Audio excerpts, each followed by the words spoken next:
AP Nandyal జిల్లా శ్రీశైలం జలాశయాన్ని పరిశీలించారు గేట్ల నిపుణులు కన్నయ్య నాయుడు. ఆనకట్ట రేడియల్ క్రస్ట్ గేట్ల స్థితిని క్షుణ్ణంగా పరిశీలించారు. శ్రీశైలం డ్యాం 10వ నెంబర్ గేట్ ద్వారా వచ్చే లీకేజ్ వల్ల ఇబ్బంది లేదన్నారు కన్నయ్య నాయుడు. శ్రీశైలం రేడియల్ క్రస్ట్ గేట్లకు క్రమం తప్పకుండా పెయింటింగ్ వేయాలని సూచించారు. వచ్చే 5 ఏళ్లకైనా పాత గేట్ల స్థానంలో కొత్తవి మార్చుకోవాలని స్పష్టం చేశారు.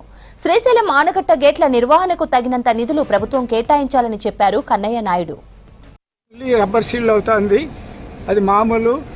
మనం అలవోలుకి 10% కూడా లేదు ఆ లీకేజీ. ఇప్పుడు అది దాని గురించి మీరు బాధపడాల్సిన పని లేదు. డ్యామ్కి ఏం ముప్పు లేదు.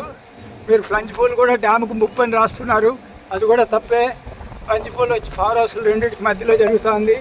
డ్యామ్ నుంచి 60 మీటర్లు, డ్యామ్ లాస్ట్ పాయింట్ నుంచి 60 మీటర్లు బయట ఫ్లంజ్ పూల్ ఫార్మ్ అయింది.